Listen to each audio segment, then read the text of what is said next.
પણ થયા છે. પણ હમણાં ભગવાન બુદ્ધ વિશે વાંચી રહી હતી ને એમના 4 આર્ય સત્યો કે આ જગતમાં દુઃખ છે, દુઃખના કારણો પણ છે, એ દુઃખના ઉકેલ પણ છે અને કેવી રીતે એ દુઃખને દૂર કરવું એ પણ એના વિશે પણ આપણે સમાધાન શોધીએ તો આપણને મળી શકે છે.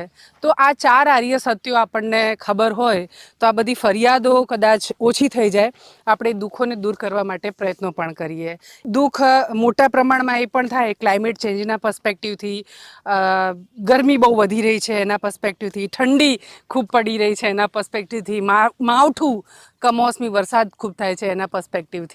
તો આ બધું ક્યાંક જે થઈ રહ્યું છે ગ્લોબલ વોર્મિંગની અસરો આપણે કહીએ છીએ ને અસરોને ક્યાંક ઓછી કરવાનું કારણોમાં ક્યાંક વૃક્ષો છે મદદરૂપ થઈ શકે એવું છે. જંગલ વિભાગ તો એની રીતે ખૂબ પ્રયત્નો કરે પણ એની સાથે અમારા જેવી કેટલીક સંસ્થાઓ પણ એમાં સહભાગી બને